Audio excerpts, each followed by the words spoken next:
everybody out there. Welcome to Midnight's Edge. My name is Tom Connors. With us today, we have a very special guest, Adam Marcus, filmmaker of Jason Goes to Hell, the upcoming film. Well, it's already available, isn't that right? Secret Santa.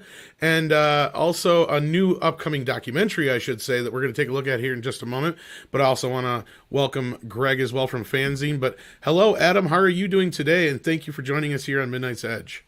I'm awesome, Tom. I'm doing great, man. Great to be here, and great to meet Greg as well, man.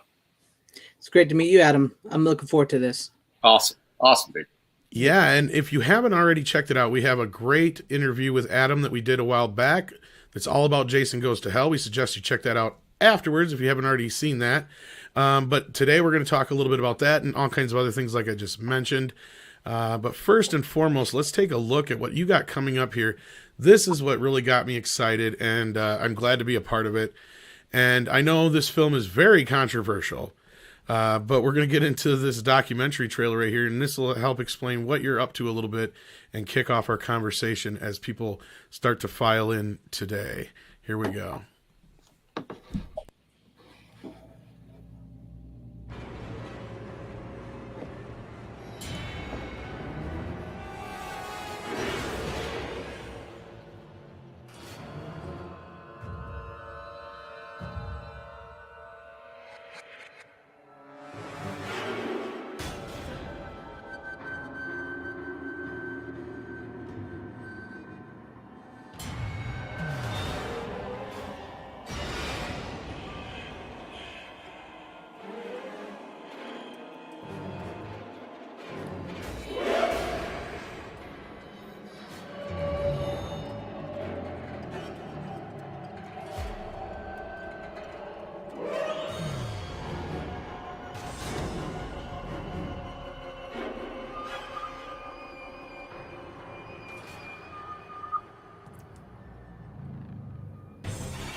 Hell would do that?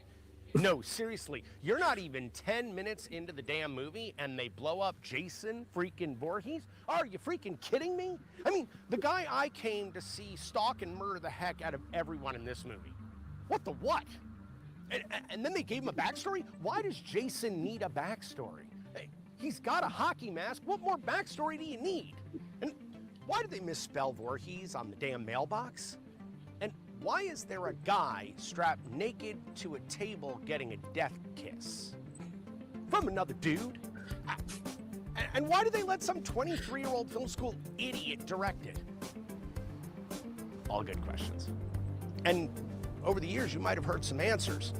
But if you think you know everything that went on behind the scenes to resurrect Jason from his paramount ashes to his fresh new line blood, think again. So join director Edwin Samuelson and Crystal Lake Memories author Peter Bracke as they dive deep with the cast and crew of Friday's most controversial chapter. Oh yeah, and I'll be there, the 23-year-old film school idiot. Because it's time I give it to you straight about Jason Goes to Hell. This is Hearts of Darkness, the making of the final Friday.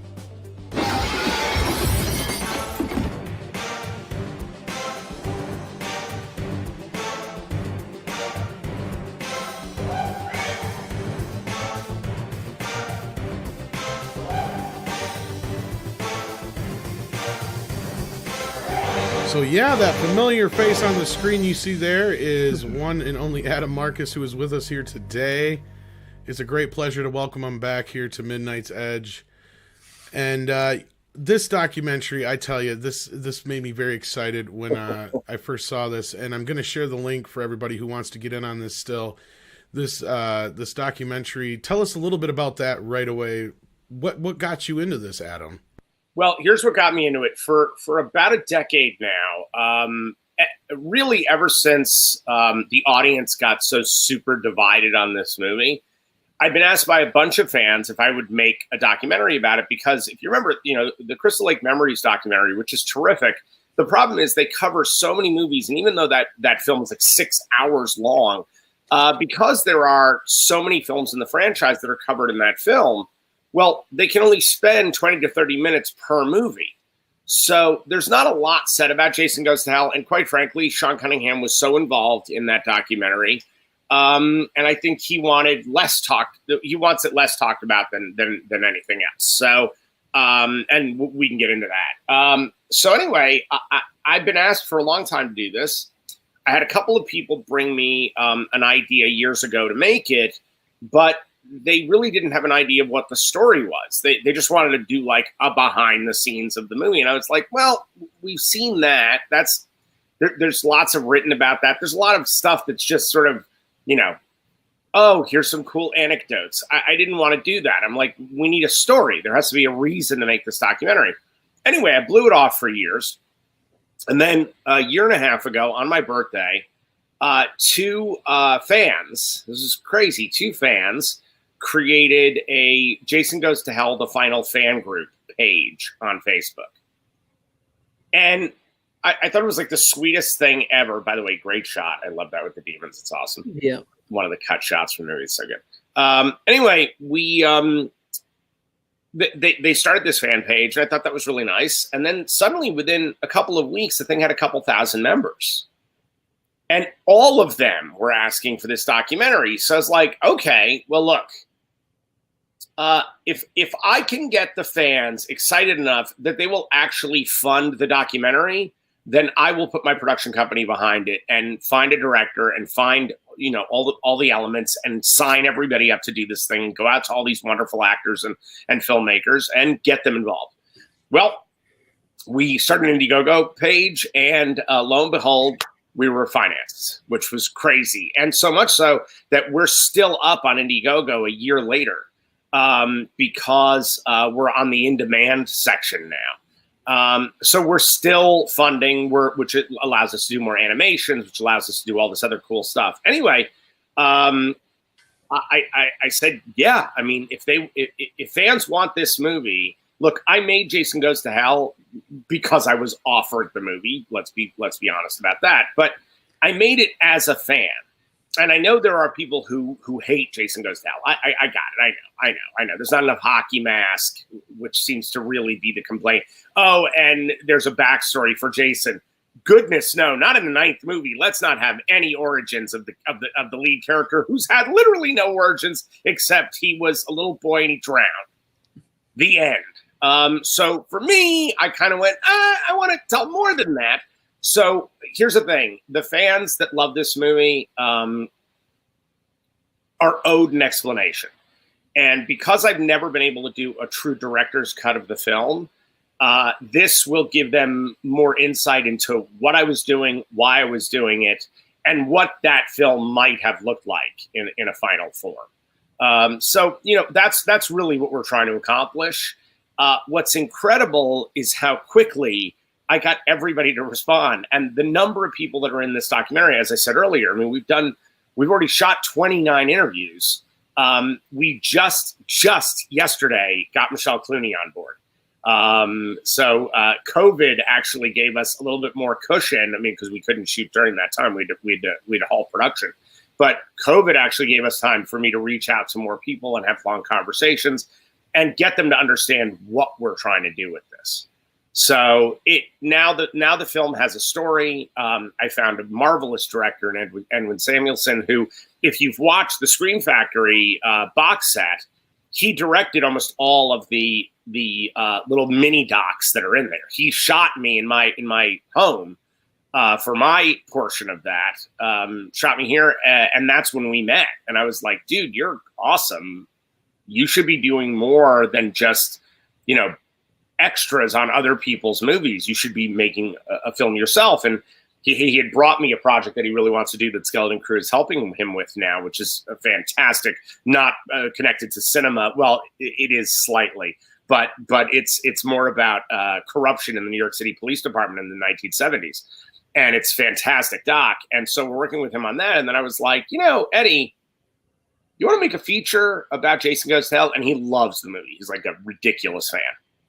So he and I got along so well that it was like, yeah, let's do this together. And then the biggest get I got was I got Peter Bracke on this movie, who wrote Crystal Lake Memories, the book. And I always laughingly refer to Peter as he is the Library of Alexandria of the Friday the 13th franchise. If he burned to the ground, we would lose all knowledge of the franchise.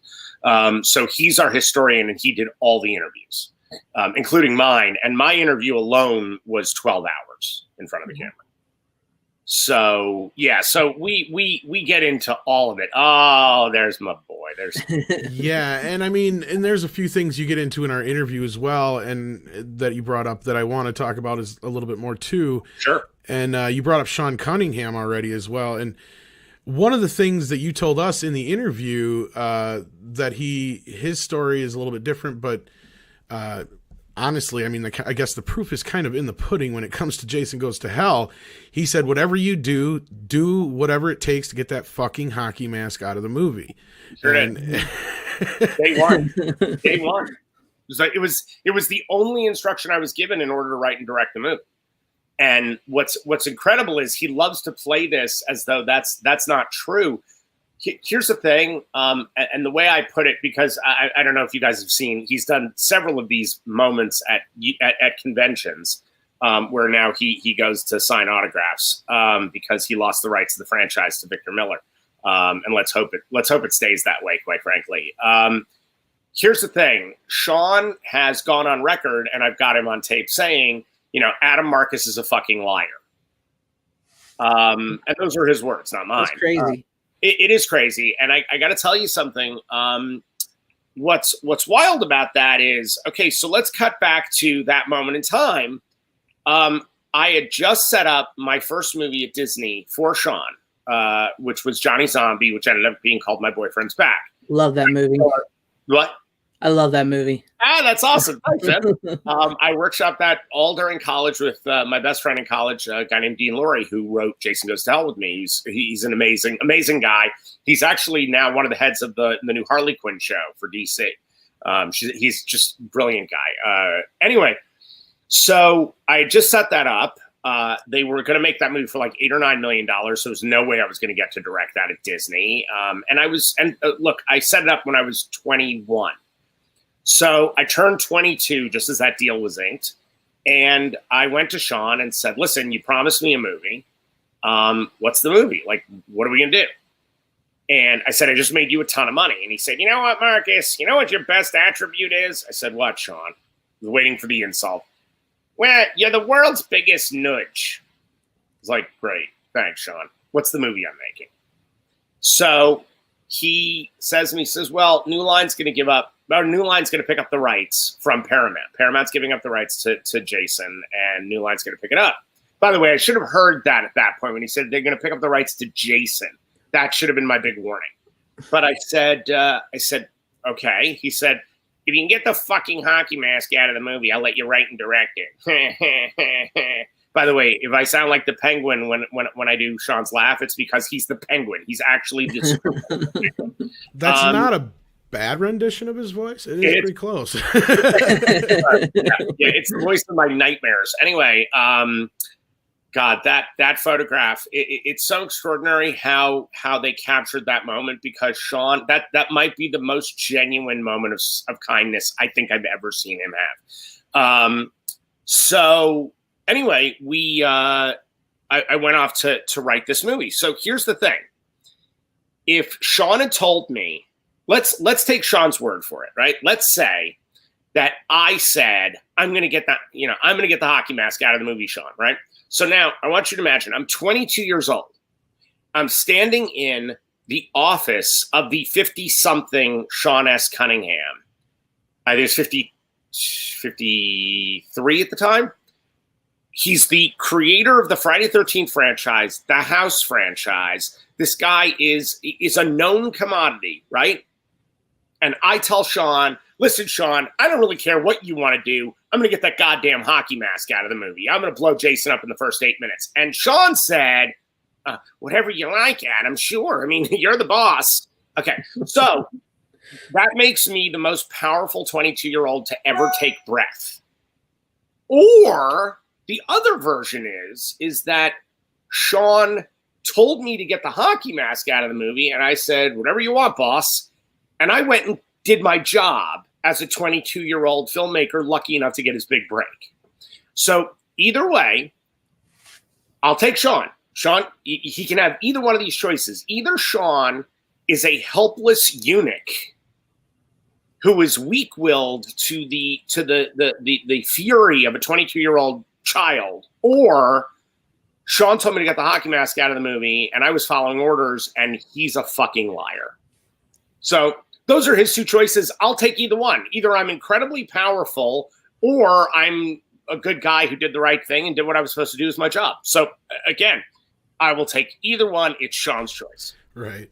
And yeah, you went over that story, and that was a great story. And Stephen Otten says, fun trailer, count me in. So yeah, if you guys want to check out it looked really good. The Hearts of Darkness, I'm going to share that link throughout the stream. So do head on over there and sign up for that, because there's all kinds of perks and fun stuff. Of course, you've missed some of the fun stuff. I was upset. I wanted to get the head. I wanted a silver mask. Yeah, there's been some really good stuff that you guys have had on there, and I'm really looking forward to this documentary, but not to shift gears too much, because we'll come back to Jason. Jason. But you have also got another movie out right now that you talked to us about then that's actually available now for people to see, and that was called Secret Santa. Was there anything you wanted to talk about that real quick before we move back into Jason? I mean, we're tis the season. We're just about to careen into Thanksgiving and Christmas, and really, even though it's called Secret Santa, this is not a killer Santa movie. So please know we're not giving you Goldberg in a hat and a sleigh. We're not doing that. This is a movie about everybody's horrible, dysfunctional family at the holidays. So it's actually kind of a perfect Thanksgiving horror movie as well. It's really about how the evil lurks in all of us, and the idea of, like, especially now with everybody so divided politically. Okay, so like, tell me you haven't been at a holiday dinner and your uncle says something that makes you just want to freaking murder him. Well, what if you did? And that's kind of what the movie is, where family is the killer. Spending time together is the killer. It's like the most cynical holiday movie ever made. Oh, this sounds great. Thanks, man. Thank you. Yeah, it's brutal. What's also amazing about it is that it was the first film out of my new company, Skeleton Crew, which is where we're making the documentary as well. So my producing partner, Brian Sexton, and my incredible wife and writing partner, Deborah Sullivan, made this movie with me. And here's the thing. I got such remarkable artists to come and play with me. Bob Kurtzman came and did this film with me, who, of course, did all the effects in Jason Goes to Hell for K&B. The movie is so bloody. It is just awash with red. Even though we did it on a shoestring budget with almost no time to shoot. And we ended up with something that, I'm telling you, I am more proud of this movie than anything else I've created. So it's on Blu-ray and DVD. You get that at secretsantathemovie.com/merch. We got like all kinds of like special giveaways and cool signed items and all that stuff. But the other thing is, it just hit VOD for the holidays on Amazon and on Google Play, and next week it'll be on iTunes. So it's out there, man. And the movie played 22 festivals around the world. We won a couple of best pictures, and by the way, best picture at non-horror festivals, which was crazy. But the movie was a huge hit at Fright Fest in London and in Glasgow, at Sitges. I mean, we were everywhere at this thing. So I'm just super proud of it. It's crazy fun. It's crazy gory. It's just a good time. It's a good time, and definitely a movie to watch with your family. What was the address again? secretsantathemovie.com/merch. Okay, I missed. Okay. Yeah, I'll definitely be watching this. Definitely. Awesome. Love that. It sounds so good. I can relate. Yeah. It's also, it was funny. There was one review out of London that said this movie is a whole lot less violent when people start stabbing each other and stop talking. Because what is said to each other in this movie, it is the most vicious verbal dialogue I've ever written. No, I don't remember if you got to the one part where, because you brought it up in the original interview, where a lot of this is set off by a military grade Mhm. experimental drug of some type. So yeah, there's the plot behind it. Yeah, it sounds very interesting. So It's pretty nuts, man. It really is. And the actors are unbelievable. There's some sexy stuff in there that's freaking great. That one of my best friends in the world, Michelle Allaire, is responsible for. Guys, it's just a really good movie. It's really good. yeah. So I'm gonna check this out when I get a chance. This is one I haven't had a chance to yet. Please do. But I did share the link in the chat, so anybody who wants to check that out. We did get a couple super chats in here. Fat Steven Seagal beat up a Pedro says, "Can Fat Steven do the director's commentary?" That's awesome. Yeah, he's one of our community members. He's always a laugh. Excellent. Thank By the you way, Yes. for anybody who hasn't seen the box set yet, I did do a new commentary on Jason Goes to Hell in the uncut version. So now there's the old one that Dean and I did, which was great fun, and now there's a new one with Peter Bracke and I, and it's fun. It's fun. I still want to get that box set. Yeah, I got the box So set. I bad. haven't got a chance to check it out yet, but yeah, It's cool. I hope to. I'm hoping to get mine before Christmas and before they run out. So Yeah, if you haven't got a chance to check out that box set yet, the Friday the 13th box set from the Scream Factory is amazing. Willie Woodward sends in a $2.99 super chat with a question for you, Adam. My only question is, why a worm? It was never a worm. It was never a worm. That's sort of like saying, why a giant super sperm in Alien? It was just this gestating thing. So the idea was it went from the heart, which for us and in the design, that heart is almost a coiled version of what ends up leaping from my brother's mouth, from Kit Marcus, who plays Officer Randy. It's almost like an uncoiled version of the heart itself, and then that expanded and became that huge demon that we had originally that got cut out of the film. That thing was insane. And so it was just sort of a no different than the face hugger to the little alien to the full size xenomorph. That's that was sort of the idea behind the breakdown of it. that's interesting. I didn't know that one. Well, and I don't think that the film or the poster does much to help that, because It does not. Yeah, I'll bring it up here in just a second. Yeah. It does not. Really. I will tell you, the people most upset about that poster was KND. Oh yeah. Yeah, because they weren't asked to sculpt it. They were like, wait a second, we did all the effects in the movie. We worked our asses off for 2 years on this film, and we don't get to do the monster in the poster? And we wouldn't have done this weird angry penis. Forget about worm. That's a penis. That's angry pickle.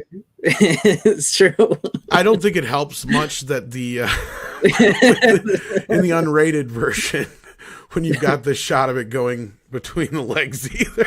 Yeah. By the way, that was added later. That was actually an additional piece of photography, because we cut the demon out, and Sean was like, well, how does anybody even know what happened down there? So that was our solution, was this horrible demon penis thing happening to the dead body. Oh my God. I got to tell you guys, Erin Gray would not talk to me for years. We're good now, because she knows, I was like, Erin, that this was literally a studio meeting to fix that problem. But yeah, man, so gross. It's just gross. It's gross. It's gross. Well, I gotta ask. POV, isn't the POV enough? Don't we get it on the POV? Yeah.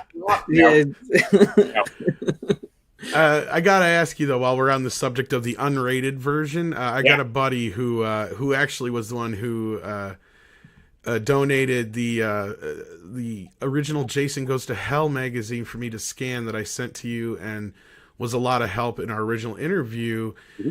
But he is going to flip a lid if I don't ask you about certain specific scenes that are mentioned in this book. Sure.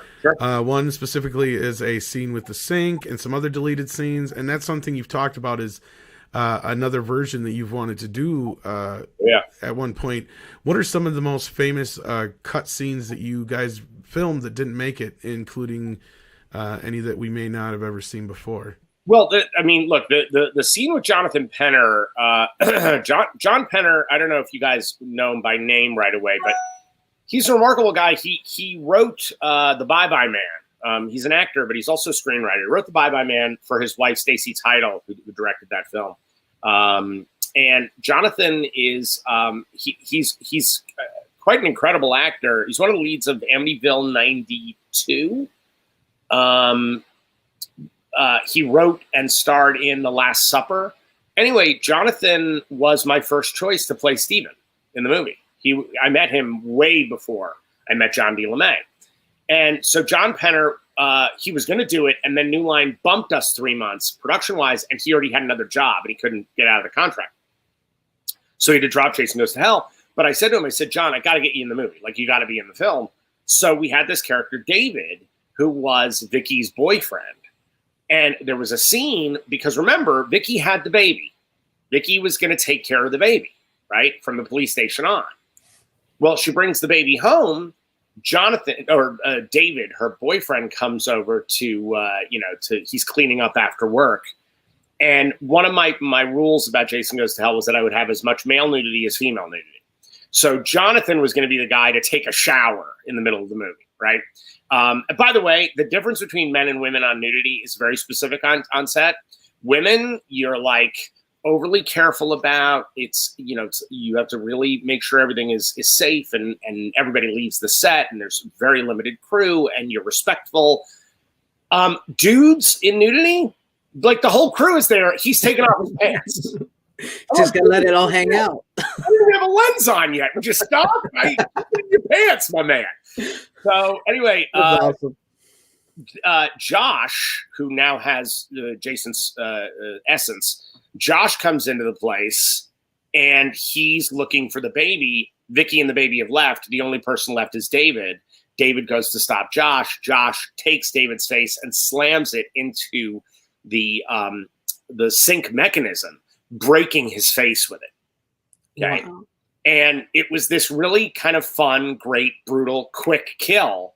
And when we went to cut the movie for time to keep it under 90 minutes, it went. Mm-hmm. But Jonathan has an interview in the documentary about all of this, and he is hilarious because he can't believe, he said, I'm spending more time on camera talking about the scene that no one ever got to see than I did right. in that whole scene. Right. So there's that. The Creighton Duke speech, his monologue about how he's connected to Jason, that's heartbreaking that's gone. Because it was part kind of harrowing story, part comedy monologue.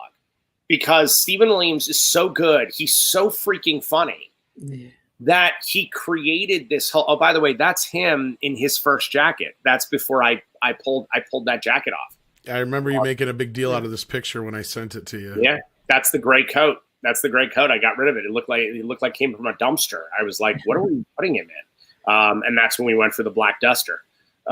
Anyway, Stephen had this monologue about how he had been chasing Jason his whole life because when he was a teenager, he was out on this rowboat with his girlfriend out on Crystal Lake, and he was going to propose, and he had the ring and everything else, and there he is with his girl, and the boat gets capsized from underneath, and he sees Jason drag his girl into the depths of Crystal Lake, never to see her again. Dude. And he went to the authorities. He tried to get somebody to listen to him, and no one would. And so that was it. From that moment forward, he spent his life in pursuit of Jason. It's how he became a bounty hunter. It's how he started hunting, other kind of, serial killers like Jason. Right. Always with the idea of he was always raising money and getting what he needed to get to destroy Jason. And that's how he knows all of that. And this is a great character. And I know we talked about this in your documentary, and we may talk a little bit more about Creighton Duke as we go on here, but we got some great questions coming in here. Wait. Stone Gaspin says, Adam, you said on the commentary your favorite movie was Bob Fosse's All That Jazz. How would you recommend it to someone who hasn't seen it? Wow. Okay. First off, it's an amazing film. I'd start there, just like it's an incredible movie. here's the thing about All That Jazz. All That Jazz, from my estimation, is the biggest act of cinematic bravery ever committed to film. Bob Fosse not only told a warts and all story of his own life, casting himself as the hero / anti-hero, but he predicts his own death and he nails it. Like, he actually tells you how he's going to die less than a decade later. And it all comes true. It is really funny, really sexy, hilarious, and beautifully shot. The music is incredible. The dancing, it's Bob Fosse, for God's sakes. Roy Scheider, the absolute best work of his career. He was robbed. He should have won the Academy Award for Best Actor. Ben Vereen is extraordinary. The whole cast is amazing. And by the way, here's how cool this movie is. There's the character Joe Gideon, who Roy Scheider plays, is Bob Fosse, right? First off, he wears like a one of those glass Neil Diamond glitter shirts. Right there makes it a classic. But not only does he play this master theater director, he's playing the director that Bob Fosse was for movies. And in the film, Alan Heim, the editor of All That Jazz, the Oscar-winning editor of that movie, is a character in the movie as Joe Gideon's editor in the film.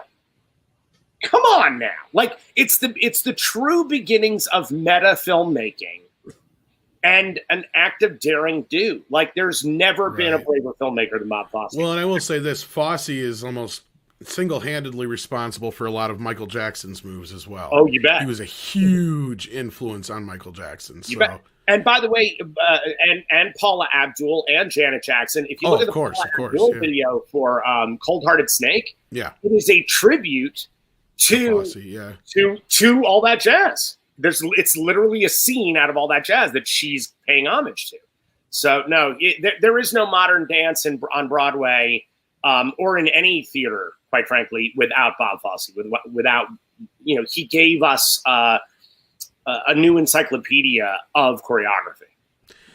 And again, like I said, just the influence has echoed and echoed and echoed on and on and on. The Rookie Critic, a good friend of the channel, sends in $2, says, "Hello there, awesome to see a director on here." Yes, we do have directors from time to time on the channel. That's right, and he's an aspiring filmmaker himself, and he sends in another one and says, "Adam, I'm not the biggest slasher fan. I find it difficult to care about the characters getting axed most of the time. What are your thoughts on creating characters that try to survive the slasher?" Now, it's interesting that you asked this, Jeff, because I'm assuming, knowing Jeff, he has not seen Jason Goes to Hell. And Jason Goes to Hell is a great example of where you actually put the characters up front more so than Jason. And that's one thing where I brought it up in our interview, and I'll say it, many times over. No matter what you think of the film, whether you like it, you hate it, or in the middle on it, and I know we've got a couple in the chat who love it and hate it, and that's fair, But it's one of those things I did say to Adam, and I still stand by it. At least you tried something different. It wasn't the same exact thing again, and nobody can fault you for that at all. And at least it's not Jason X. No, it's really not. That's one of the reasons. That last bit was a bit of a crack, but no, seriously, I respect Jason Goes to Hell for a lot of different reasons, and I just had the similar conversation on the Rookie not the Rookie Critic, a different Jeff's, sorry, the Geek Blends chat the other day. Who he was hoping to make it today, but unfortunately he could not move an appointment so he could. But yeah, we were talking about how just the look of Jason Goes to Hell was so much different than the other films, and how it felt like you were trying to bring a bit more of a different kind of style and storytelling to the franchise. And again, whether for better or for worse, you tried something different, and I don't think anybody can fault you for that. Right. But again, to Jeff's question here, what was your key to bringing in characters? Because if I'm not mistaken, if you told me originally, the main character was originally meant to be Tommy. Yes. And that was where, Sean saying they bought the rights to Jason should have been the thing that clued me up, because all that New Line bought was what was included in the first movie. So Pamela, Jason, Crystal Lake. That's it. We couldn't have any of the other characters. I wasn't allowed to use Tommy Jarvis. Paramount had not sold the rights to Tommy Jarvis. I know this is this is what happens when all these studios get involved. Like, everybody wants, another Friday reboot. I'm like, guys, be careful what you ask for. Right? No, but actually, Adam, this is the kind of stuff this channel does get into, is the rights issues and a lot of that kind of stuff. So feel free to dive into anything you do remember from that time, because I'm sure our audience will find that kind of stuff interesting. Well, look, here's the thing. What I can tell you about the biggest rights issue, and then I'll come back to character, because I think that's a great question. Yeah, it's a great question, Jeff. Yeah. By the Great way. question.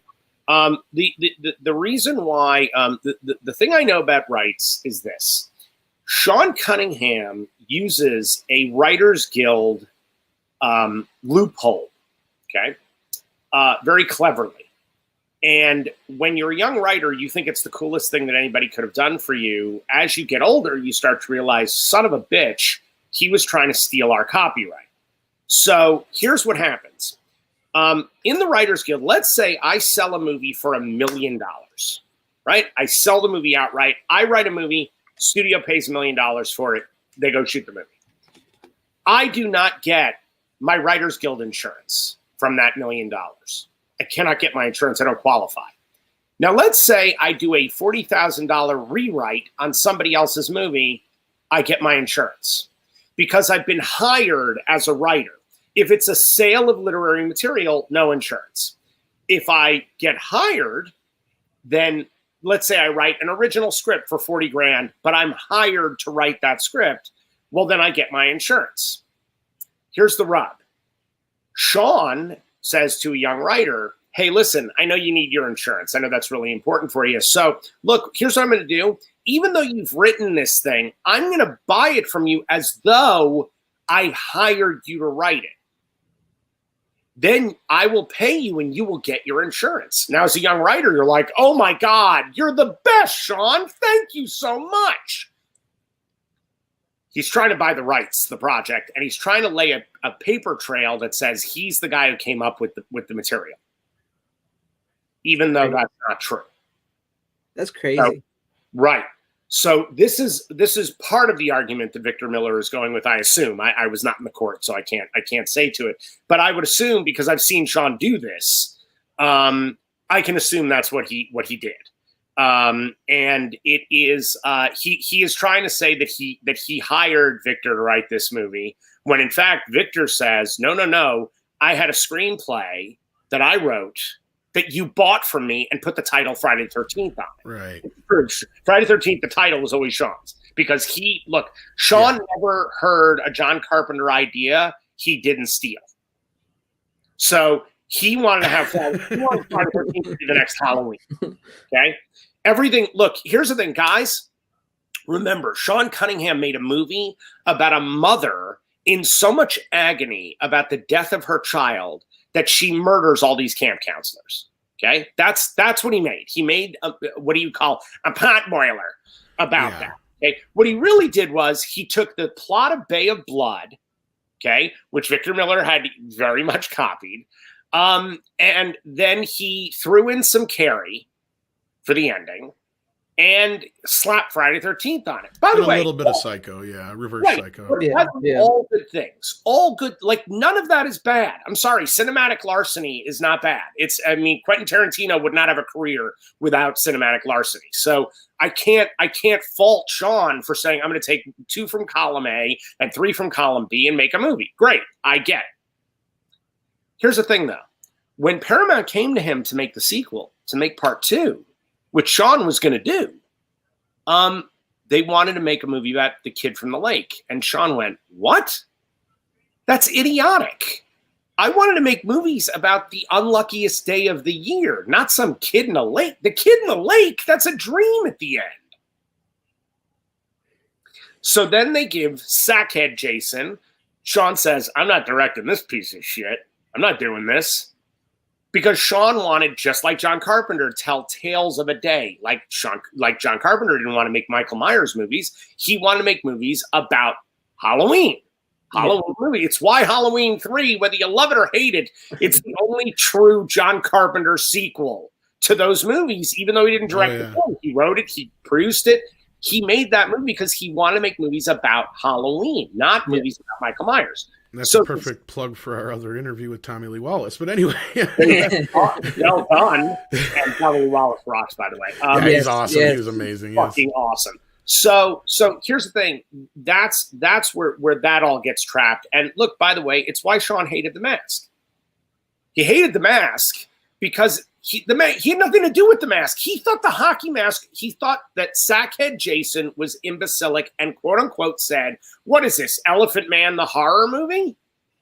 And then they put a hockey mask on him. He was like, "Okay, I thought the sack was idiotic. This is just fucking stupid."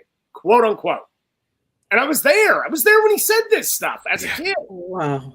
So I know there's a lot of things that line more up with that. And again, the whole Victor Miller thing, same thing. And even if Sean said to him, "Look, I got this idea. We're gonna call a movie Friday the 13th. Go write me a script just like Halloween."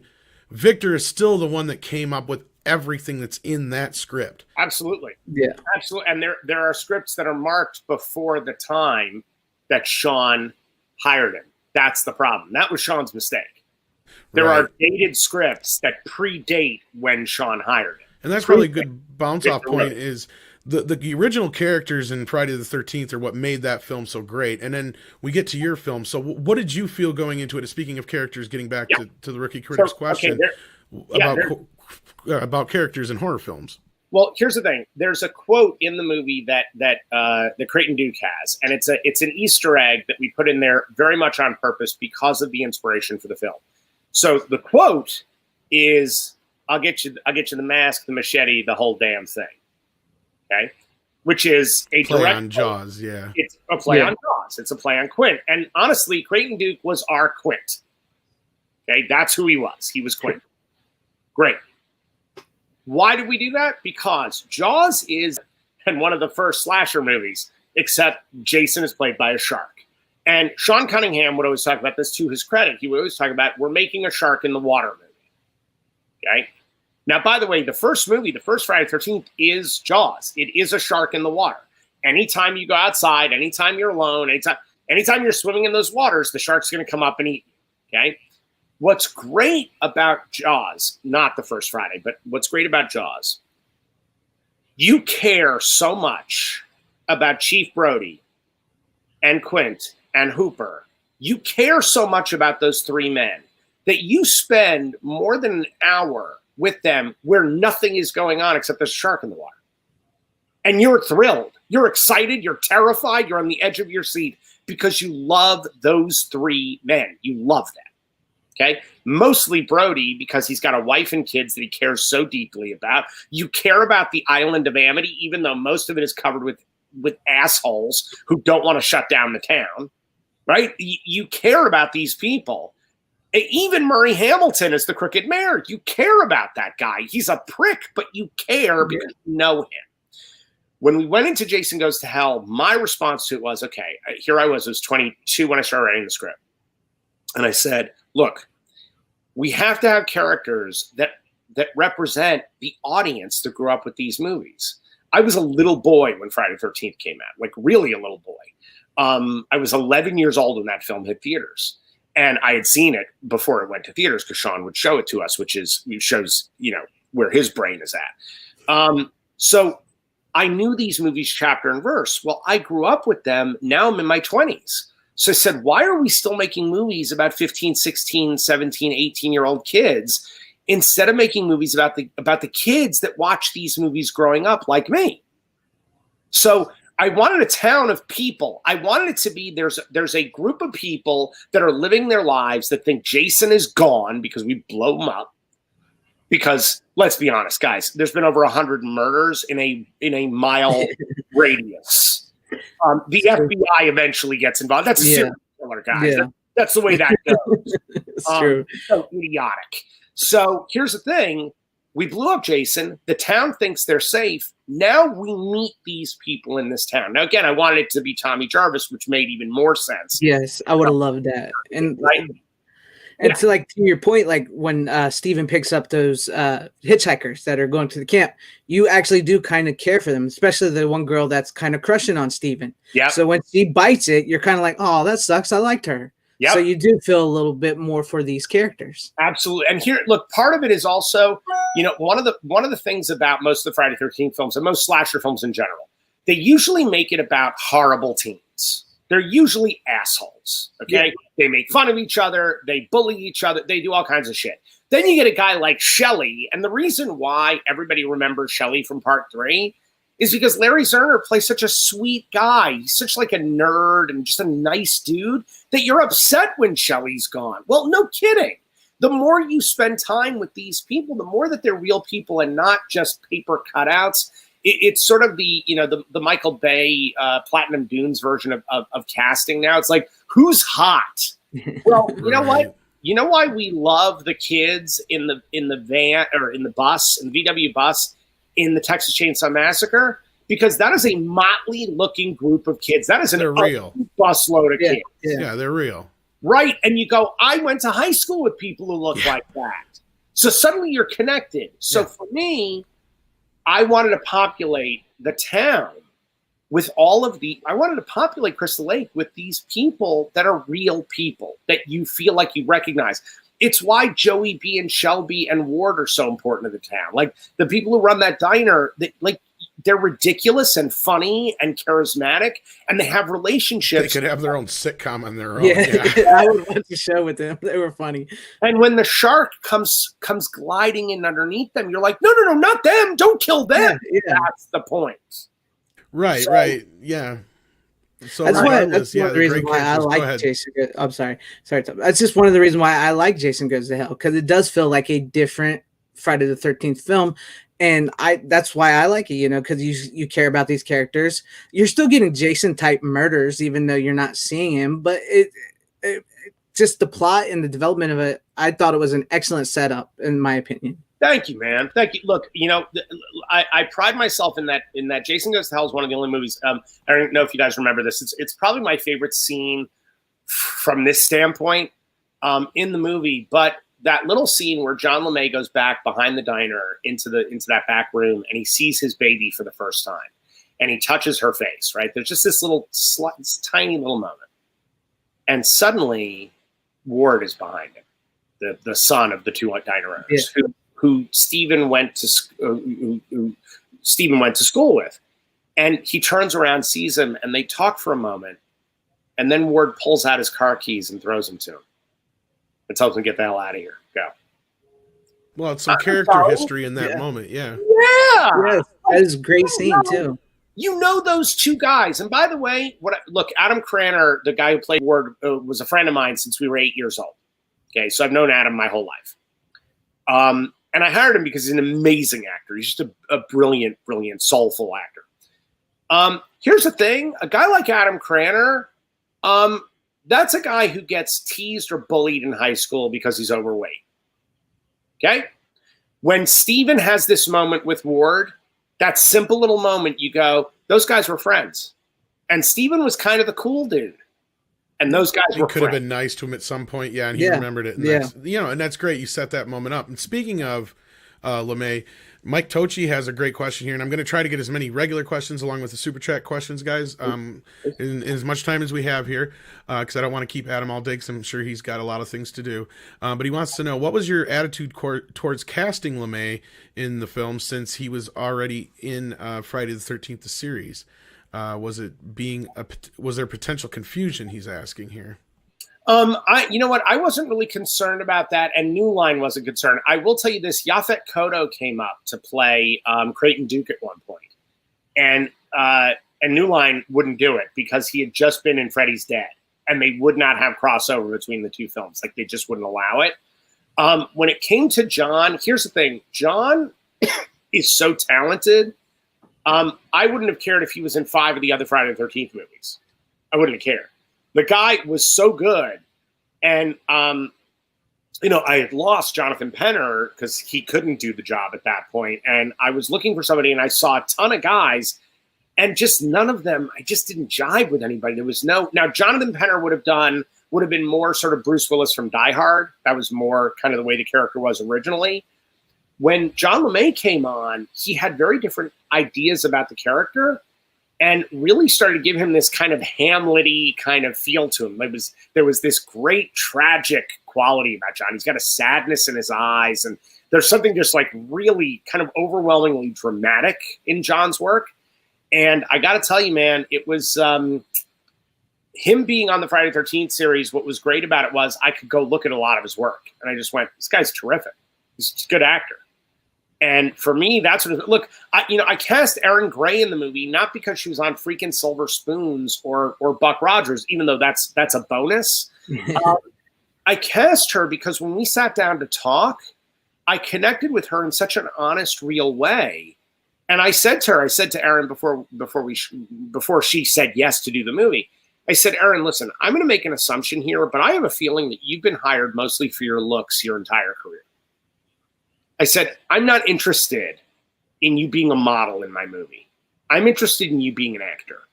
So I'm going to tell you, I want to use as little makeup on you. I want to play all of that stuff down, and I want you to play this part. She said yes, literally right after I said that. That's when she said yes. She wasn't going to do the movie up until then.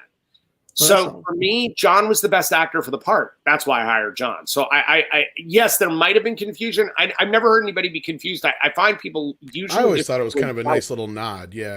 And as far as, I mean, that to me was like almost kind of like you have to have somebody who kind of counters. Oh God, I just lost her name from the original film. You mean? Betsy Palmer. Yeah, I thought she was a great counterpart to that, playing the daughter. Like that was just kind of a cool little like thing too. Well, you know what? It's really interesting that you bring that up because look, the thing the structural thing that I'm very happy with about Jason Goes to Hell to this day is we were supposed to be the final Friday, right? That we were supposed to finish out the series. And here's the thing: the first movie is about a mother who loses her son. The last movie was supposed to be about a father who finds his daughter. And that was sort of the arc that I was trying to create as far as the entire series was concerned. Right. Do you think a lot of it may have been that just being so young and at the time you just had more ambitions than you could possibly even do in such a small project like that, possibly? Is that what it was? Yeah, I'm sure that's part of it. I mean, I was shooting for the moon, and quite frankly, I think it's a mistake for any filmmaker to discount their vision for the film. So I wanted to tell this story. By the way, the problem is that I had less of a corporate master in New Line. New Line was amazing to me. Everybody at New Line was amazing to me. Like I never had a problem with anybody there. I had Sean Cunningham, and he second guessed a ton of stuff in editorial rather than work the movie. Right. And just wanted to get it done. Yeah, and you get into that in our interview, and here's a statement, but I'm going to turn this into a question, actually, Immortal, if you don't mind. Do you think that maybe if you would have took the kind of idea that you had initially and turned it into something original, you would have been better off in the end? Because I know now you're trying to get something established with Creighton Duke, and I know initially you had more of an idea of like the darkness in the heart, and I think that's possibly things you're going to get into in your documentary. But I know originally Jason's had a brother and not a sister in your version, so I don't know if you want to touch on that at all, or if you think you may have had a little bit better luck if the film had been something original and not had to be stuffed into the Jason Goes to Hell universe, because it is a very interesting film if you take the Jason element out of it. Right. Here's the thing. I think that I think with Friday the 13th at this point, you're damned if you do, you're damned if you don't. I think that if you try to add, all the fans say we want something different. And then when you go to give them something different, they go, why isn't it the same as the other ones? So I think you're kind of screwed either way. I will tell you, I tried to start my career with Johnny Zombie, with My Boyfriend's Back. I tried to start my career with an original movie. The problem is especially at that time, it was very tough as a young filmmaker to get an original movie made. Bob Balaban ended up directing My Boyfriend's Back, and Bob had been a major character actor for 30 years by that point. Or 20 years by that point. So I was in a position to make a movie, and my marching orders were to get rid of the damn hockey mask. Well, I love the hockey mask. I was a Jason fan. Like, who doesn't love the hockey mask, right? Sean doesn't love the hockey mask. I don't know. I never had a problem with it. What I would say is that, was I interested in doing a movie where a bunch of kids get stalked in the woods? Nope. No. That's, how many times are you going to do it? There's not an interesting way to do it anymore. There's not. What I would say is that, look, I get asked a lot about, like, if you could do a sequel to Jason Goes to Hell, or if you had your chance to do another Friday the 13th film, if they rebooted the franchise and you could do it.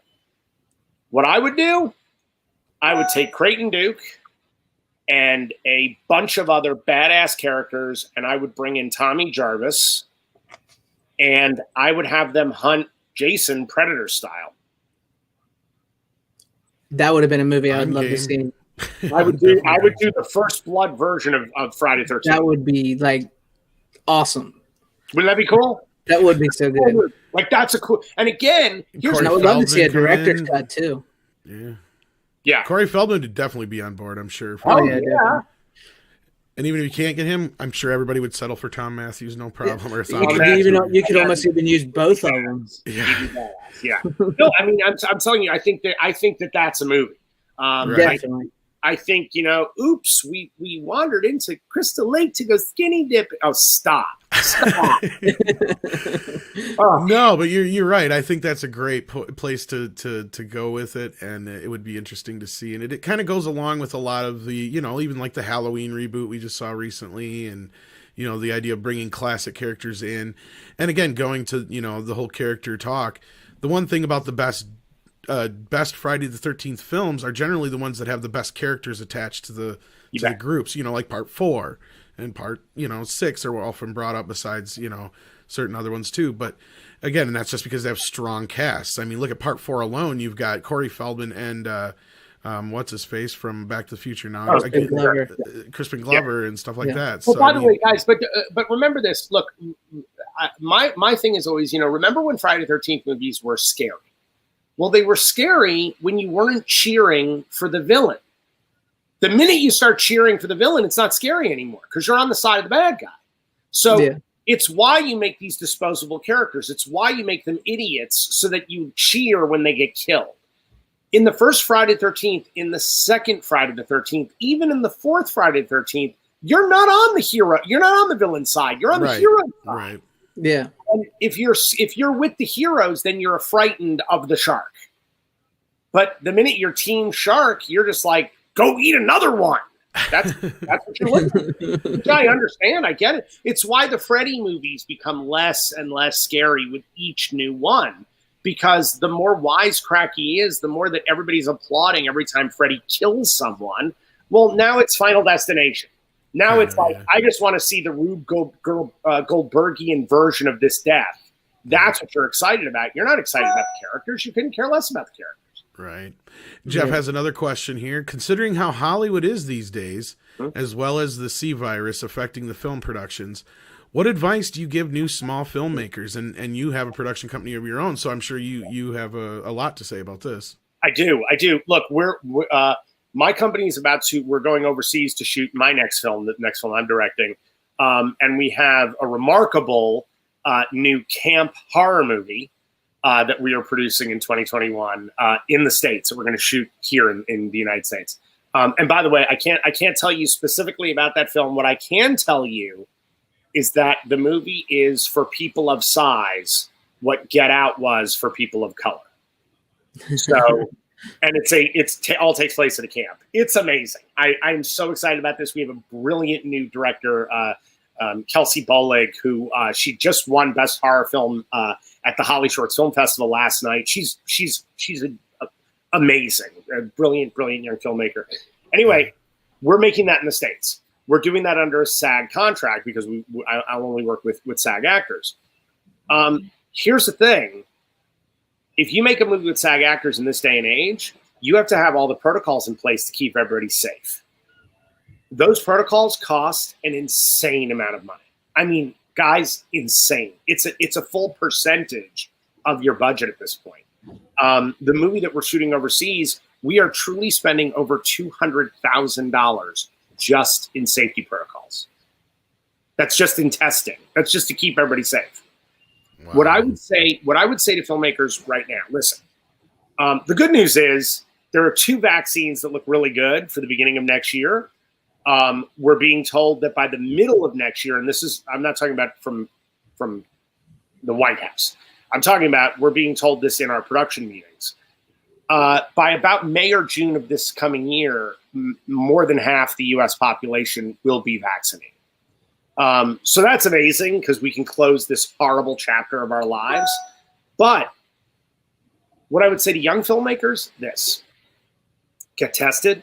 If you want to make a movie, go get tested. Wear your masks. When actors are on set, they have to be tested as well. As long as everybody's negative, everybody tests negative, great. Then those actors can work together. They can do the scenes that they need to do unmasked, and then put the masks back on and keep apart from each other. Ask actors to do their own makeup when they can. Most dudes need powdering. They don't need makeup. They need powder. Be responsible, and you can keep making movies. And look, here's the other thing. Sean Cunningham told me this very early on, and it's a great piece of advice, and he's 100% correct. By the way, I know that I have a lot of negative to say about Sean, absolutely. But here's the thing. To this day, he's still one of the best line producers I've ever worked with. That's just the truth. When I needed something on set, I had it because of Sean. He gave me my start into my career. I honor him for that, and I thank him every day for that career. So that has to go without saying, but I'm going to say it. Sean said something to me when I was making Jason Goes to Hell, and it's part of the reason it is the movie it is, and it's why it has things like the diner shootout and the whole police station sequence and all these kind of bigger set pieces.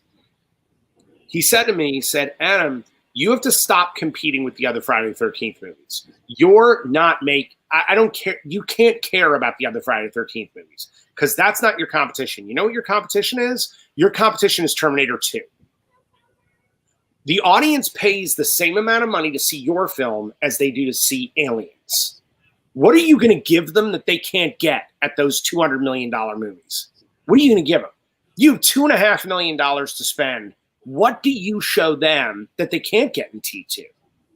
And it's great advice because, again, given your budget level, given the amount of days you have to shoot, you have to figure out what is it I'm going to give an audience that they can't get elsewhere. How do I keep this entertaining? And what's the most important element of every film? Story.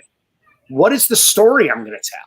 So here's the thing for aspiring filmmakers or for filmmakers who have made films already, because we forget this a lot. We lose sight of this.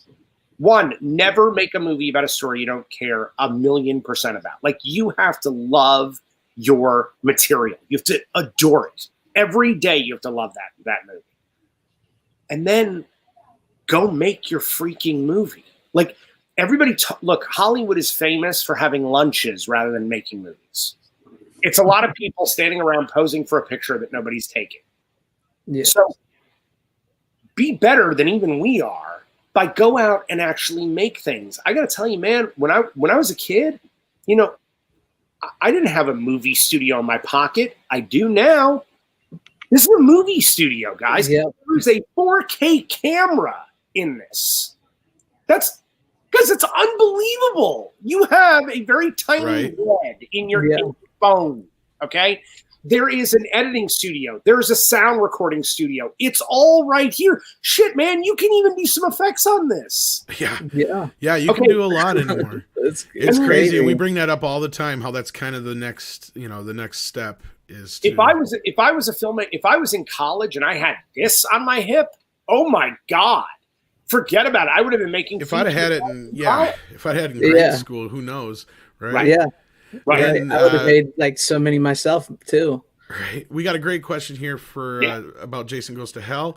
WJRG sends in $5. Thanks for doing Jason Goes to Hell. Do you think it would have been better received if released later when meta horror poking fun was more common? Absolutely. If this movie had come out post Scream, totally different movie. And by the way, that scene we were just talking about in the car is totally Scream. Yeah. Really. By the way, I was offered Scream right after Jason Goes to Hell. Wow. Yes. And a couple of weeks after I was offered the movie, that's when Wes Craven said he wanted to do the movie, and I was like, "Well, I guess we won't be doing that." So I think he did turn it down originally, from my recollection. Yeah, so he did. Interesting. And they came to me because they had seen Jason Goes to Hell. And they were like, "This guy gets it." Here's the thing. Remember, guys, I was trying to build a cinematic universe before there were cinematic universes. That's what I was trying to do.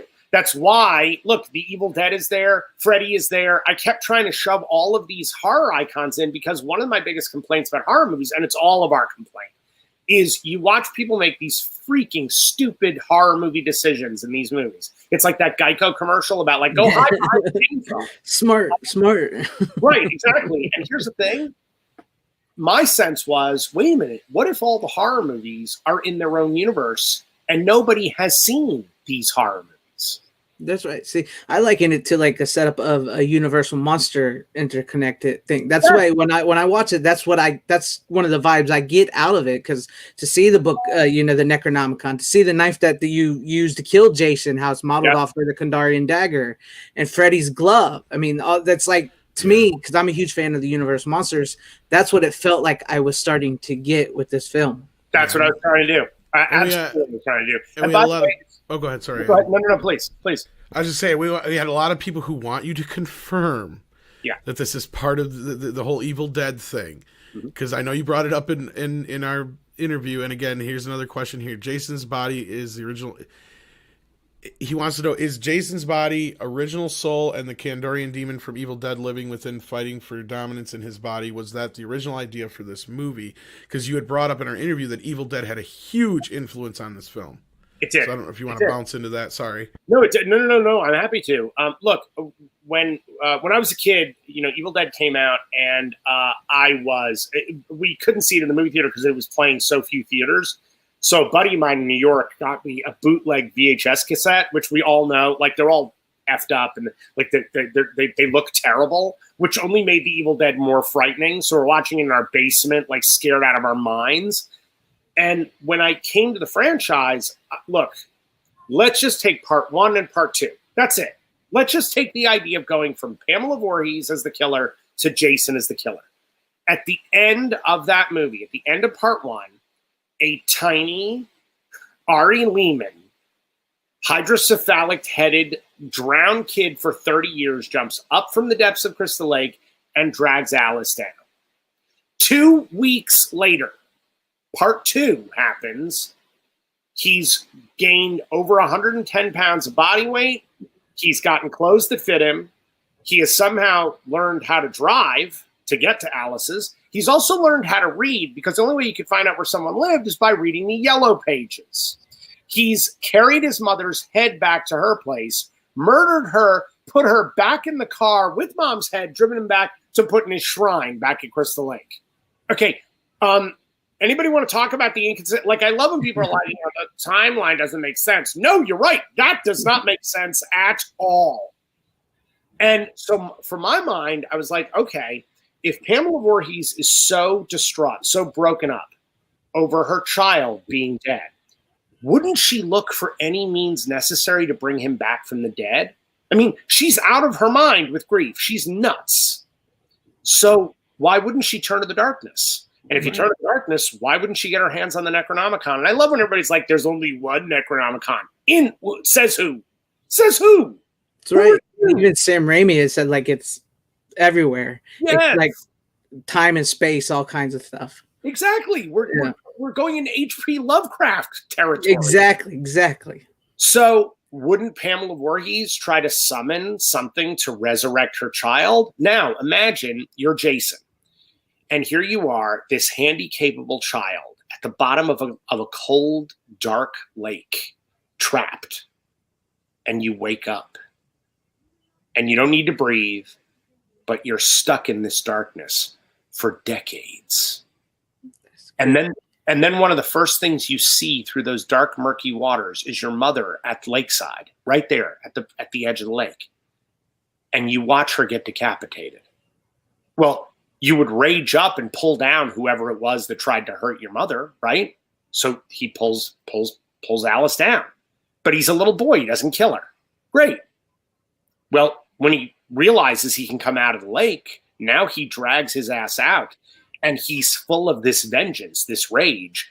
And whatever demon is inside of him from his mother reading the Necronomicon all those years ago, suddenly the full-size Jason is born.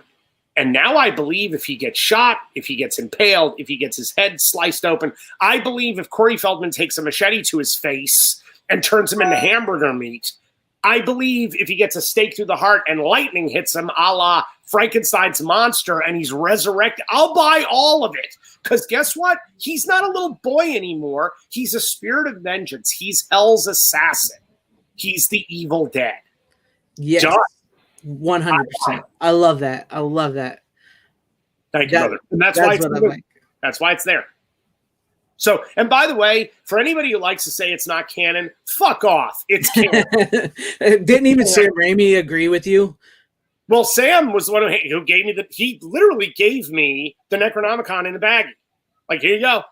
That's awesome. I was on the set of Army of Darkness with the K&B guys. And so cool. he handed me a Necronomicon. Here you go. Perfect. That's perfect. I love that. That is a great story. And I agree with you 100%. I mean, there's got to be a reason. And I was watching Jason Goes to Hell this Halloween.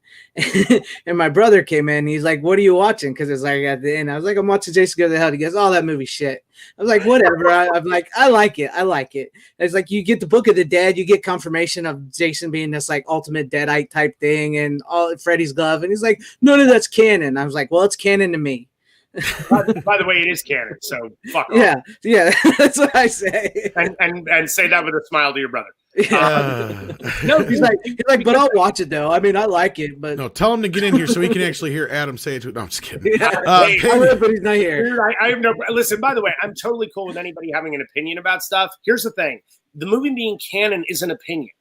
I was a director hired by the major studio that owned the rights to the Friday 13th franchise. I made a Friday 13th film. It is canon. Sorry, guys. I mean, it's sort of like saying that Jamie Lee Curtis doesn't have a daughter in the Halloween franchise. Sure, she does. Yeah. In one timeline, which is canon, she does. So, yeah, it's canon. Fan films are not canon. And by the way, I love fan films, and I'm glad everybody's making them. That's not canon. But if you are hired by the rights holders of Friday the 13th, what you do is canon. That's how that works. Yeah. And Painbringer Music sends in a super chat, asks, I wondered about Agent Marcus. Yeah. In the comic, she shoots Jay in the head before the FBI attack. You can see her running away with the gun. Deleted scene. Yes, it is. She did shoot him in the head, and it's why he has a bullet hole in the mask. That's from Agent Marcus's gun. By the way, I did not name her Agent Marcus, just so you know. It's not even in the script. Right? It's not in the script. Sean Cunningham did that to me because I named the place Cunningham County. So when we were on set, he had Jimmy Gleason's character, who runs the SWAT team, call her Agent Marcus. Nice shooting, Agent Marcus. That's why that's there. But it's the only reason she's named Agent Marcus. And Sean Cunningham laughed for about an hour after that moment happened. I was like, what the hell, guys? I swear in my mind, there's like some Entertainment Tonight footage or something out there of him talking about it. And like he says something about, because isn't there another, like there's Agent Marcus, and then like isn't one of the other guys named Sean or something like that, or Cunningham, it says right on his thing. No, Cunningham County. It's on all the policemen's uniforms. That's it. Okay, yeah, because it's like, because he was talking about like I'm the guy that created him. I thought I'd be the son of a bitch that kills him or something like that. Yeah, I was like, okay, why he said that, but yeah. But and by the way, he says clean up all this shit, Mahoney. That's reference to Sam Mahoney, the first AD of the movie, who was always cleaning up all that shit. Right. Yeah, that's what it was. He was making a big reference to how that big scene was like all you guys were like there to bring his ending. And here's the thing. A lot of the guys in that scene were our prop guys, were like our crew became the SWAT team. That's awesome. Yeah. I love hearing guys rappelling out of the trees. That's our two set dressers and prop guys. Yeah, I think that's kind of what he was getting at, was like how, all the guys behind the scenes were the ones who actually get to blow him up. Fun. Yeah. Really fun night. It was a great. Yeah. Rookie Critic sends in another one. Thank you, Jeff. Says, Adam, do you think that having all the money you would need for... Excuse me, let me restart this.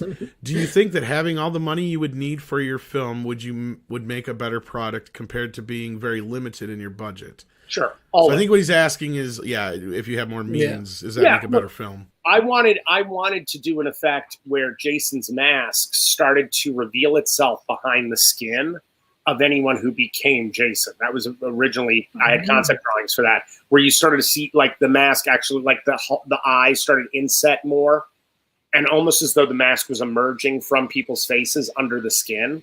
So I wanted this kind of cool effect, which, by the way, now you could do digitally. It would cost you nothing. But back then, forget about it. So, yeah, there were a ton of things I would love to have done. And remember, this is the same year Jurassic Park came out, which, was legendary for how expensive it was to create those effects. I had $2.5 million, on what ended up being a pretty big movie for a $2.5 million film. Yeah. I mean, a lot less money than the Paramount movies had. A lot less. That's cool. I like that. I mean, I thought you guys did a really great job, and I would love to have seen those demons when they calm down. I mean, I would love to see that. That was it. And again, that's another thing that if we'd had digital back then, we could have done so much more to sweeten those to make them work. It's really painful how much beautiful work K&B did that fans have never gotten to see. Yeah, really a shame. Yeah, and then Jeffrey Turner. Go ahead. Go ahead. No, I was going to say we just got to get a director's cut of that. I would love to see some of that. Yeah, we talked about that in your interview, and like you said, nowadays it'd be so easy to do with computers and stuff. A lot of the stuff you want to do. Well, yeah. So hopefully someday New Line allows you to do that. And Jeffrey asks a question here, or he adds in, I think he's talking about the whole revenge plot that you were talking about, Adam. He goes, I'd do Alice Hardy's son seeking revenge on Jason. Jeffrey, I know, is a big fan of the series, and I'm sure we'd love to see any remaining family members return for their revenge on Jason. It would almost be kind of like a reversal on the whole thing. It's like everybody stalking Jason this time instead of Jason. Like all the survivors. Yeah. There you go. That would be the fun of it. Is you've got, again, do Predator. Just do Predator. He's the Predator. Done. And again, you can create characters that are more interesting. You can create adult characters, male and female. You can really create like this badass group of mercenaries that are going. Here's the thing. Like, for my money, Aliens, the sequel, is my favorite of all those films. Right? I love the original Alien. It's an incredible movie. But Aliens is the most rip-roaring, exciting, balls to the wall action sequel to that movie. I love that film because I love those characters that go up against the aliens. And again, you care about every one of those people. When Vasquez dies, you're like, fuck, I thought she was going to make it. Yeah. You're just pissed. And so for me, I would love to do that, but with Jason Voorhees. I think that would be amazing. That would be amazing. Anthony King asked a question here that I thought was interesting. Was Creighton Duke meant to be Reggie from Friday the 13th Part 5, all grown up, considering he said the line, son of a bitch, remember me? Yeah. Well, Anthony, actually, Adam gave us a little bit of the backstory on Creighton Duke, but go ahead and answer his question here. No. Everybody asks that, and it also shows you like how little diversity has meant in the Friday the 13th franchise over the years, because truly there's like a couple of black characters, so people immediately are like, is that him? Which I get. I do understand that. No, even though that would be fucking badass. But remember that Reggie never met Jason though either. Yeah. And right, he met Roy. And by the way, wouldn't it be like then Jason would be over 100 years old if Creighton Duke was a grown-up Reggie? Yeah, that doesn't add up. That timeline would be so long at that point. Jason Goes to Hell would have had to have happened around now. Now, what I want to see, though, is I wish we'd have got that flashback in Jason Goes to Hell, like the actual flashback of, his girlfriend being drugged. Me too. Me too, brother. Awesome. Creighton Duke was a great character. But yeah, Creighton Duke was something I wanted to bring up. Yeah. Any movement on your Creighton Duke project at all, Adam? No, we're working on it. That's actually been one of the best things about getting together with Stephen Williams so much over the documentary, is that he and I have been plotting our world domination together. It's I'm still actively working on the screenplay. I want to make sure this thing is exactly what we need it to be. Again, it's a Creighton Duke inspired movie. It's inspired by the work Stephen and I have done together. I don't have the rights to Creighton Duke, which becomes a whole other mire of whatnot.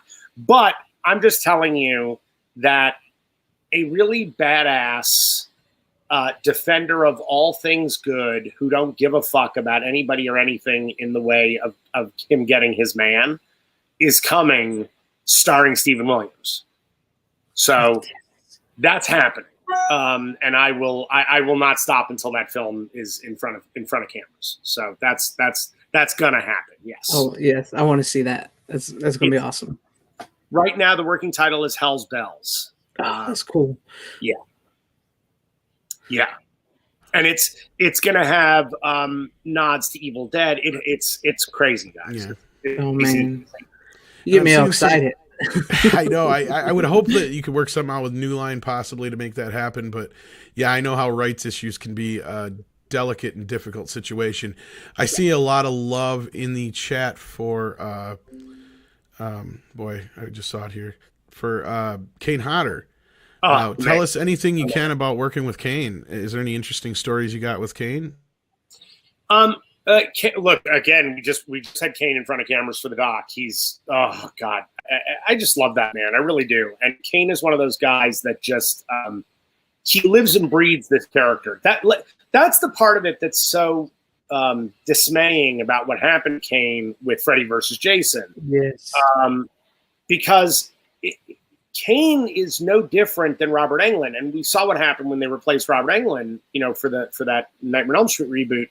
And by the way, they replaced Robert Englund with a fantastic actor. It has nothing to do with the actor. Jackie Earle Haley is a genius in his own right, but Kane loves Jason Voorhees. Like he owns that character body and soul, and it's so dismaying. It's so disheartening the way he was treated over that. Look, Kane's amazing. He's an incredible dude. And I will tell you one story about Kane that is a lesser known story, but that is really beautiful about who he is as a person. Because, it's always, we always talk about him standing there in the costume and scaring people when they go by and they think it's a dummy and it's him. And, he does all that shit, which is great fun. But the thing about Kane is what a gentleman he is. And I got to tell you, Bill Dill, who shot the movie for us, who is one of the most stunning cinematographers I've ever watched his work. Like, his work is so beautifully crafted. We couldn't afford Bill. We could not afford him on the movie. And I worked it out that we could. I was willing to give up part of my salary so that Bill could be the cinematographer of the movie. He's that good. And so Bill Dill was on set, and he had this son, Elliot, who's a remarkable young man now and doing incredible things in the world. But at the time, Elliot was 3. Elliot was a little boy. Here's the thing. Bill is about 6 feet tall. His mother is over 6 feet tall. So Elliot looked like he was 5 or 6 years old. He was 3. But he was a big kid, right? He was a tall, lanky, beautiful kid. So Elliot shows up with Edna, Bill's wife at the time, his ex-wife. They show up on my set for the last day to celebrate the shoot. And I'd become very close with their family at this point. And so Elliot comes on set and he sees Kane in the full Jason makeup, right? The full outfit, the whole thing. The kid is not scared at all. Totally fine. He's fine. He's walking around with the machete, the whole, nothing. We do the last shot. Everybody's celebrating. Kane goes in back to take the suit off, which was incredibly heavy and sweaty. And it was just gross. I felt so bad for him having to wear this thing. So he's pulling the suit off. Now, I'm sure you guys know, but Kane is burned on more than 80% of his body from a fire gag that went wrong. So as they're pulling the suit off of him, Elliot, this little boy, is standing there in the doorway, and he sees Kane's skin on his arm burned up.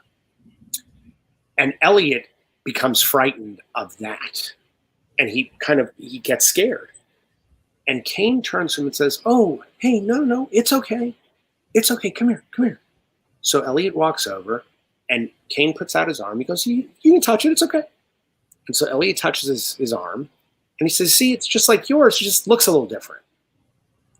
And the next thing you know, Kane, he puts on his t-shirt, gets all set, and he throws Elliot up onto his shoulders and carries Elliot around the rap party on set for like 45 minutes. This kid was on Kane's shoulders, getting this ride.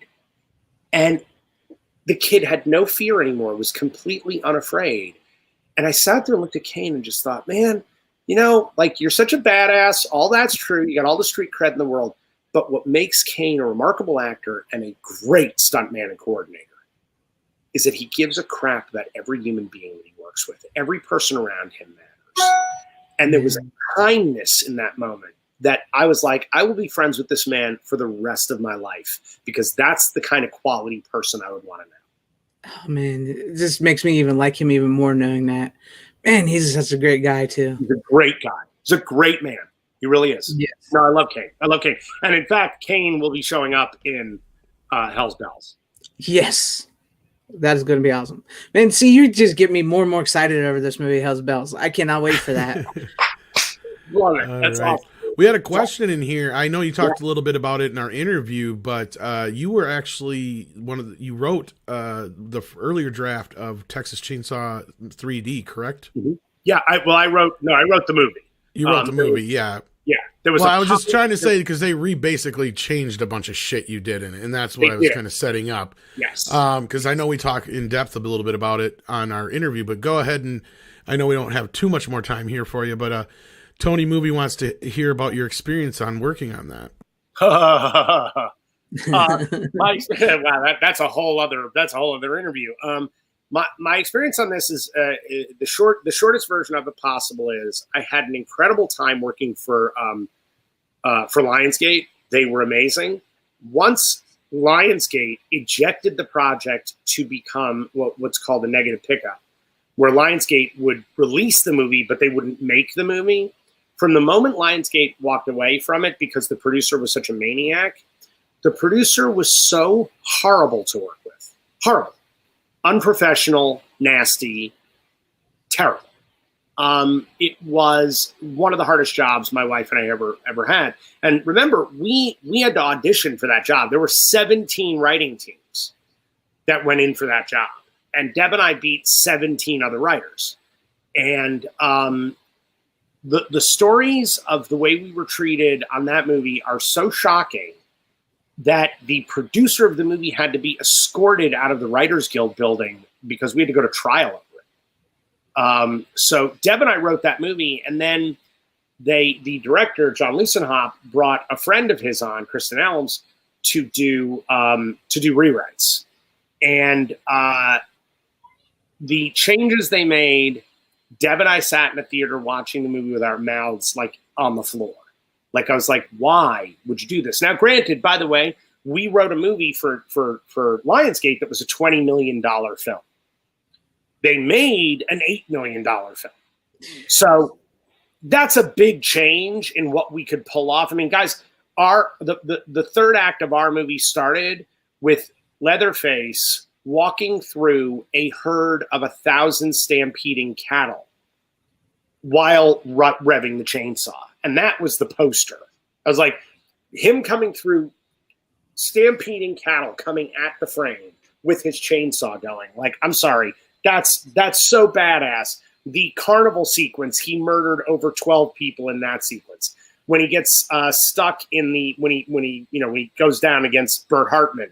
Bert Hartman had a dozen guys with him that Leatherface had to kill in that scene. Not two guys beating up Leatherface. Ooh, scary. But 12 guys? Yeah, now Leatherface has a problem. Well, and what I got from our interview before was that it was basically more of a true sequel to the films. And not only that, I think you said it took place in the 90s, which would have made more sense if I remember correctly. Oh, yeah. There was no. And they changed all that shit. We didn't have a smartphone in our movie. Yeah, that's what bothered me most, because like up until that point, it's really kind of ambiguous, and then all of a sudden, like, wait a minute, a smartphone comes out of nowhere, and then they forgot to fudge one of the dates on something, because I noticed that was another thing.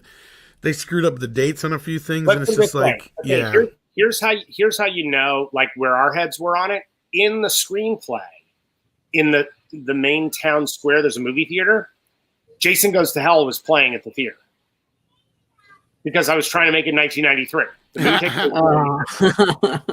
So that was literally on the sign. That whole sequence with the cell phone, that was a sequence that took place in a hardware store because Leatherface had lost his chainsaw at the carnival, right? Had murdered somebody with it and it was gone. And so he had to get a new chainsaw. So we wanted him to end up with this giant, crazy industrial chainsaw. So he breaks into a hardware store, and there's a whole bunch of the police department that's right across the town square that go into that place almost SWAT-like. And Leatherface just fucking destroys them. Man. So these are the kinds of sequences that Deb and I wrote. And again, I understand having to cut stuff for a budget. Like, that makes sense. That's what happens. But I got to tell you, man, there was no hitchhiker in our movie. Because by the early 90s, no one was picking up hitchhikers anymore. Well, just the whole simple fact that the way they fudged everything, the main character would be in her 40s, for fuck's sake.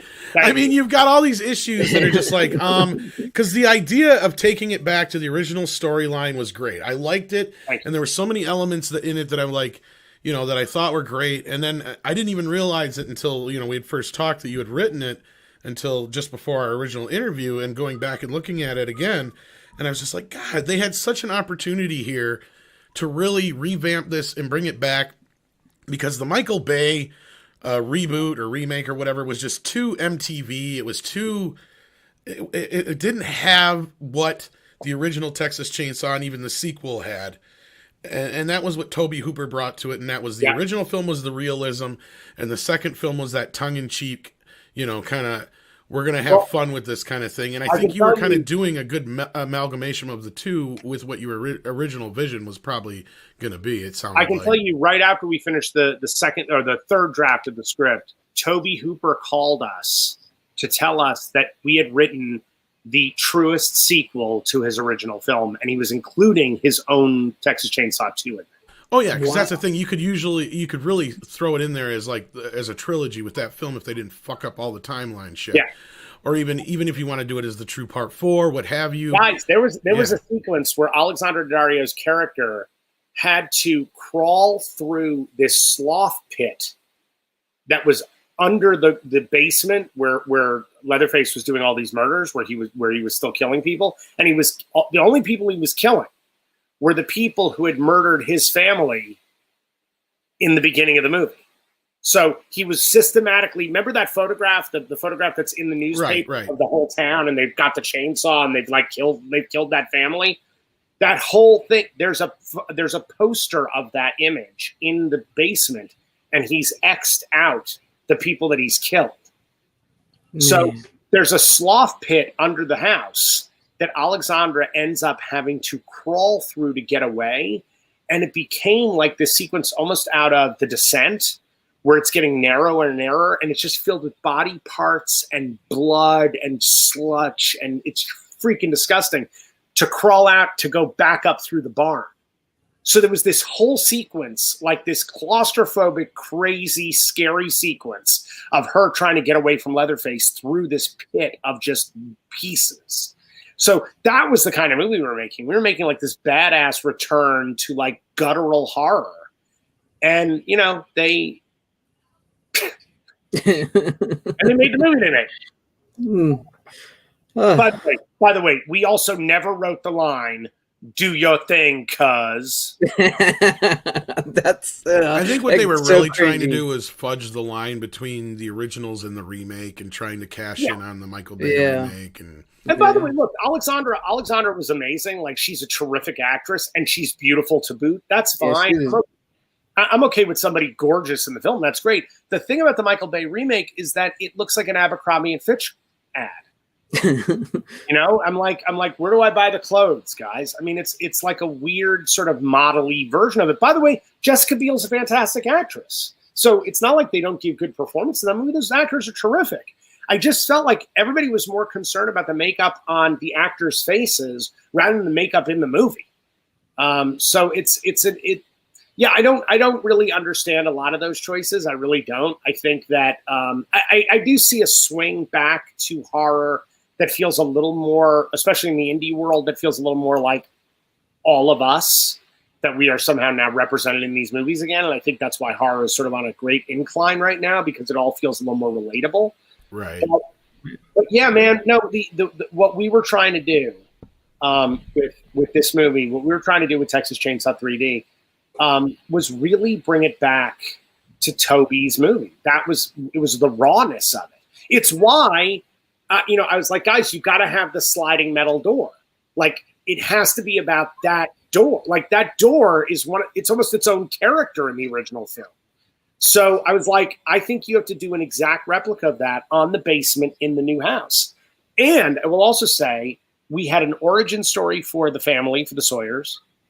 That was amazing, that I was so proud of. It's gone. We had flashback scenes to Leatherface as a kid. And you talk about, like, you would have had such sympathy for Leatherface at the end of this movie. We were really trying to create a Frankenstein's monster of Leatherface. That's what we were trying to do. Was like, this guy in the modern cinematic universe, he's kind of Frankenstein's monster, even to the fact that he is stitched together. Well, and that's the thing is, Leatherface has never really been a traditional killer. Like, he's just raised in the wrong family. That's kind of like his bad luck. We had a whole thing about how, like, at the end of the movie, at the end of our last shot of the movie, was when you go over the house, like the Alexandra's adoptive parents show up at the house, and Leatherface opens the door and he's got the chainsaw and they scream, right? The camera was supposed to go up over the house as you hear the screaming and the chainsaws and you hear him ripping them to pieces on the porch. As the camera goes up over the house, you were supposed to see, as far as the eye could see, oil derricks in the back of the house. And suddenly you realize where all the money came from. And that this is big oil, right? And the flashback stories were about how there was oil on the Sawyer property that was leaking into the well water, and it was poisoning them for generations. So you've got a family that all have mental illness because of the environment, because of their own environment. So you have people who are literally being driven mad. Well, when Jeb is born, when Leatherface is born, he's not unlike Jason. He's mentally challenged, and he's as a little boy, no one will play with him. He's sort of the outcast. So he becomes friends with these frogs. I can't remember the name of the frog, but there's a frog we found in Texas that are these huge frogs, almost like bullfrogs, really big, juicy frogs. And so he's got this like group of frogs down by this little creek that he loves, that he's always playing with. He loves these frogs. And Bert Harmon, the villain of Texas Chainsaw, the non-serial killer villain of the movie, him and his buddies all show up on their bikes, and they're always torturing Jeb. And they murder all of these frogs in front of Jeb. They run them over with their bikes, and they kill all these animals in front of Jeb, who is this sweet-natured, kind little boy who you just see the split. You see the break in this little boy's eyes. As the only friends he's ever known are murdered in front of him by Bert Harmon and his cronies. And so then when Bert is the one who murders the family as well, it's not unlike him slaughtering all of Leatherface's friends when he was a kid. So you see the building blocks of how Jeb becomes this monster, but that he started out as just a sweet little boy. Yeah. Well, and Steve Otten sends in $5 and said, I would love to read Adam's script. They sound so much better than movies we got. Leave it to Hollywood to have up a good thing.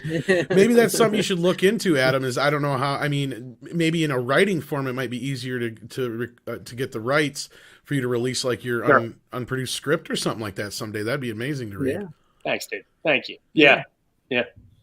So if we can get that, that'd be cool. Marcos A sends in $19.99. Thank you so much. Says, Adam, what's your thoughts on Freddy versus Jason? Movie finally bringing both franchises together, which you kind of did in your movie. We'll get to that in just a second. What would you have done better story-wise, since you were building a multiverse for Jason movies you did in your own way? What would you have done with Freddy versus Jason?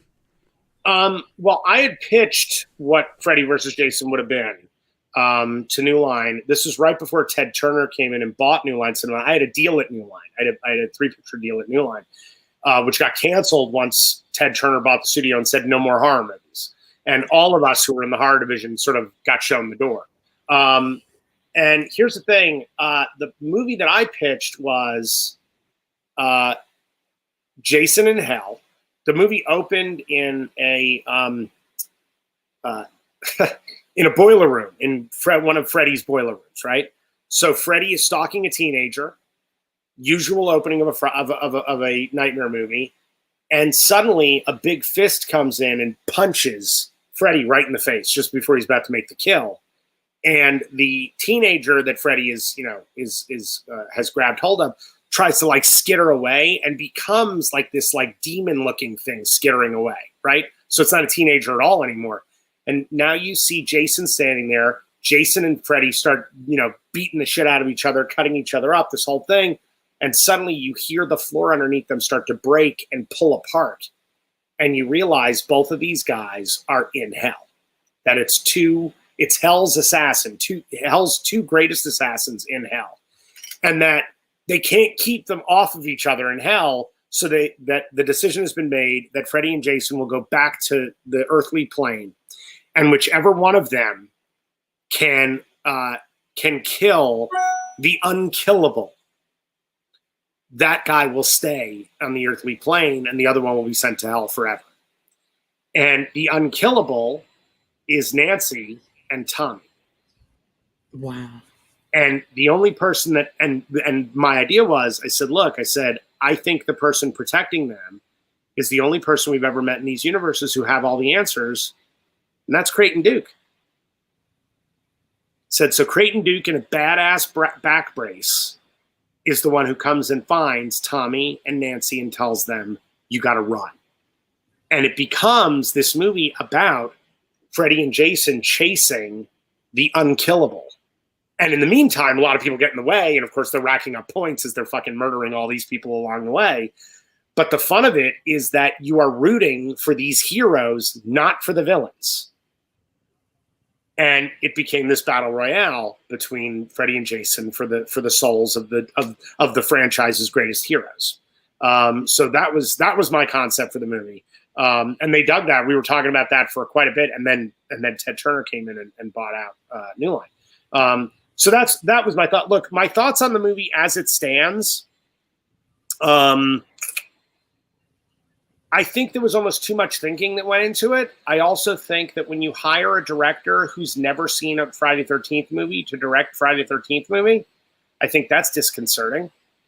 I think not having Kane Hodder in there is a slap in the face to the fans and to Kane himself.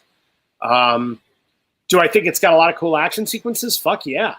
Like there's some badass stuff in there. I think the battle royale at the end is great, but guys, did anyone really care who won or not? Like, what are the stakes? They're both dead. Yeah. And I mean, I like it, but I totally get where you're coming from. Yeah, it's a very flashy. It's not really scary. No, but it's very flashy. I mean, you're like fans of Jason and Freddy get a really great movie in Jason and Freddy. But like you said, there's like you don't really care for everything. What exactly are the stakes? Why are they fighting each other? Right. Rather than Freddy wants to kill again and nobody remembers him. Right. Which to me, I just kind of go, wow, like doesn't that seem sad and old? Like it's like a weird, sad plot for Freddy. Yeah. Where I go, no, how about you never die and Jason never dies and you guys, I mean, again, if I don't care about the human beings, if I don't care about the heroes of the movie, why do I care at all? And the end of the movie is really just 20 minutes of these two guys beating the shit out of each other. By the way, I love a good prize fight. Yeah. So it's why the movie is tremendously fun. The movie's fun. Don't get me wrong. It's terrific in that regard. But you kind of go like, wow. And, I mean, Freddy winking at the audience at the end, the severed head winking at you, is kind of the biggest fuck you of the movie. Yeah, not just that. The main characters are not really much to get behind. I mean, they're okay, but like again, your version, and I think that was one of the things that bothered a lot of people going forward into, you know, a lot of the Freddy versus Jason was, what about the characters that were left over before? You bet. And stuff like that. So, I mean, that I think that was the one thing is like, you cannot bring these two together and not at least addressed at least one or two of their biggest foes being like Tommy Jarvis and so on. And at least Alice having that mantle at that point. I also think that what Wes did with New Nightmare was so brilliant and so amazing that I just go, man, anything after this is going to be kind of a letdown because Wes discovered a brilliant door into what have I unleashed on the world? Like Wes actually felt bad about things like Last House on the Left. Like he was ashamed of that movie because he was like, I don't know if what I did was okay. Like I kind of let something loose. Something bad happened because I let that movie out. And I don't know if he's wrong. And I got to say, like, not unlike Bob Fosse with all that jazz, Wes Craven with New Nightmare is Wes really exposing himself to an audience and talking about the things he fears and talking about, like, what is it that makes me scared? You know what makes me scared is that people take this shit too seriously. They don't understand that I'm saying something about the human condition, but that I'm all about the heroes, not the villain.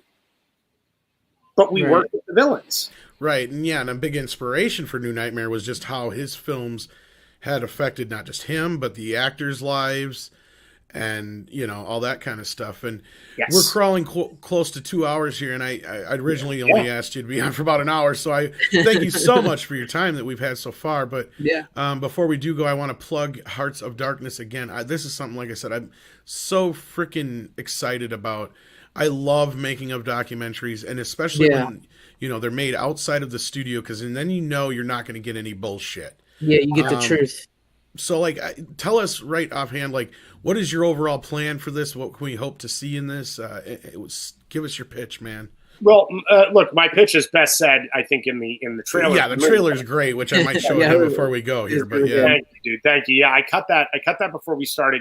We started the campaign, and before I decided fully that we were gonna do this thing. But here's the thing. Why we're making the movie is because I think people deserve to hear the full story of what went down, the good, the bad, and the ugly. And there was a lot of ugly. There was. This was not an easy movie to make. There were a lot of heroes involved in this, and I thankfully got most of the heroes on camera. John D. LeMay, Kip Marcus, Bob Kurtzman, Howard Berger, Kane Hodder, Stephen Williams, even Julie Michaels comes in for this thing, and she's just amazing. We've got so much of the cast and crew that came back. Even the man who blew up Jason, Tom Bellissimo, was there. I mean, it's a cavalcade of everybody who got involved. What I find amazing is how much of those people still feel like family to me. Rusty Schwimmer is, to this day, like, I adore her. She's just one of the best human beings I've ever worked with. We've got all of these incredible people back. And as I just said, Michelle Clooney rounds out. I got the three campers. I got Michelle Clooney, Catherine Atwood, and Michael Silver. They're all back to talk about this movie and talk about all parts of it. This will be a warts and all documentary. I have told everybody involved in the film, I said, look, if there's a story that makes me look like an asshole, fine, go for it. I'm not going to tell you not to have that in this movie. I want people to be informed of how the decisions got made, how the movie ended up happening, and what happened after the movie was done. Like, what kind of backlash? Look, guys, I have been 3 different people, 3 now, have wished me ass cancer because of that movie. And again, like, that's a very specific form of cancer. Like, that's a weird, like, wow, man, stop with the ass cancer. People have told me I raped their childhood. I'm like, oh my God, I made a horror movie. But again, everybody has their say. So much so, one of the donation perks that we have on this on the Indiegogo is a fuck you perk. People who hate the movie can pay $10, and at the end of the movie, there are going to be the thank yous and then the fuck yous. Fuck you is a fuck you to me. So that's clever. And again, I have a sense of humor about it, guys. I was just going to say, yeah, it's great that you have a sense of humor about it. And, yeah. And before the show, like, you were like, no, I don't give a shit what anybody asks. Because, like, I was going to say, I mean, I wouldn't worry too much about a lot of the questions because you bring them up in your documentary, and I'm sure a lot of folks will just check that out. But no, you've always been pretty open with us, and we appreciate it. And we appreciate this super sticker from Culture Casino, a good friend of the channel. Thank you so much. And I want to thank you again and appreciate you for your time here today. Now, Greg, you've been so quiet and patient. Was there anything that you wanted to ask Adam before we go? No, I think you pretty much answered everything I would, just what was it like to be able to play in this world and you pretty much answered that. So I like that. And you've given me new insight on Sean S. Cunningham. So thank you for that as well, too. Yeah. So I appreciate it. This is like one of my first big interviews with any director or anything, and I appreciate it. So thank you. Well, dude, I know I was quiet. I'm so glad I got to meet you, man. This is it's great for me too. Look, all I can tell you is, I was the luckiest 22-year-old idiot ever. I got to play in this incredible sandbox with amazing people that I'm still friends with to this day, which is also kind of extraordinary. It was also, it was a blessing and a curse, because I think I will always be known as Adam Jason Goes to Hell Marcus. Yeah. And that's okay. Like, I'm cool with that. It's just, I've made a lot of stuff since then, and I'm making a ton of stuff now. And it's a weird thing to be defined by something so early in your career. That being said, I stand by the movie, and I own it. And the good, the bad, and the ugly of it, it's mine, and I'm happy to take all of it. I'm happy to take it. By the way, I will say one thing though. There's that question about the damn mailbox. I will not give you an answer to that. But when you hear how that mailbox came out, there is going to be a ton, and I mean a shit ton, of people who are going to owe me an apology. It's amazing. Awesome. I can't wait to see the documentary. Yeah. By the way, I didn't even know how the mailbox happened. I discovered it as we were shooting the movie, and I was like, "Son of a bitch!" My guess is it was probably second unit anyway, but I'm sure you'll get it. Dude, you will not. I'm telling you, no one will believe. I can't wait to find that out. If it's Sean's fault, then that'll be even funnier. Dude, I'm gonna let it unfold in the film. That's the one thing. Yes. Yeah, so you guys need to get your butts over there and get in on this. You can still get the documentary. It's a great idea. I can't wait for this, and I'm a big fan of these things. And again, whether you like it or not, I think that the documentary will speak to everybody. It sounds like, and I think I will show the trailer one more time if you got a few more minutes here. Yes, of course. Because I think it's so well put together, and I think it says everything it needs to. Go ahead, Greg. I know you want to say something. I just want to say, I do like Jason Goes to Hell, and I do like My Boyfriend's Back. So I thank you for both those movies, because I really do enjoy those movies. Yeah, when he brought that up the other day, I'm like, you know what? You'd be perfect. Come on in, Greg. Yeah, I mean, Greg's... I did a review of My Boyfriend's Back on my channel. Yeah, right. And Greg's actually a part of our In Search of Darkness community, and I'm sure Jason Goes to Hell will come up when we get to the 90s. So by the way, guys, definitely check out Secret Santa. I think you guys will really Secret Santa as well. I'll share that. We didn't get into that as much as I was hoping, but I'm going to share that link again. And perfect time for the holidays, folks. There you go. The link is in the chat. Check that out right there at secretsantathemovie.com/merch. There you go. So let's take a quick look at this. Before we say goodbye to Adam again, here's a look at the trailer for Hearts of Darkness, the making of the Final Friday. And I got to say, of course, I love the tongue-in-cheek title, which, of course, for most people know, is the famous Marshall Lucas documentary about the making of Apocalypse Now, Heart of Darkness. But it's so fitting. Yeah, in both senses. I love it. It's the tongue in cheek of it. It's great. I had to give you props for that. So here we go.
hell would do that? No, seriously, you're not even 10 minutes into the damn movie and they blow up Jason freaking Voorhees? Are you freaking kidding me? I mean, the guy I came to see stalk and murder the heck out of everyone in this movie. What the what? And then they gave him a backstory? Why does Jason need a backstory? He's got a hockey mask. What more backstory do you need? And why did they misspell Voorhees on the damn mailbox? And why is there a guy strapped naked to a table getting a death kiss? From another dude? And why did they let some 23-year-old film school idiot direct it? All good questions. And over the years, you might have heard some answers. But if you think you know everything that went on behind the scenes to resurrect Jason from his Paramount ashes to his fresh New Line blood, think again. So join director Edwin Samuelson and Crystal Lake Memories author Peter Bracke as they dive deep with the cast and crew of Friday's most controversial chapter. Oh yeah, and I'll be there, the 23-year-old film school idiot.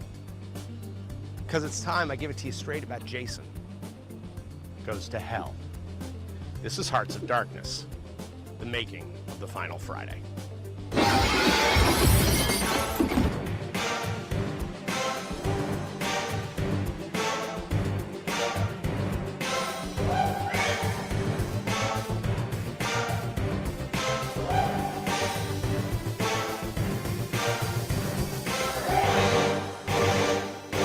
All right, so head on over to the link to get your hands on the documentary now. And also, I'm sharing the link for Secret Santa, which is Adam's other film that's out right now, on all kinds of places, including Amazon, which is a link I just shared. And those links will also be in the description. So before we go, Greg, Adam, anything else you want to say? One thing I would say is that if you guys pick up the physical media version of Secret Santa, it's got a feature-length documentary on that disc of the making of Secret Santa and of the creation of our new company, Skeleton Crew.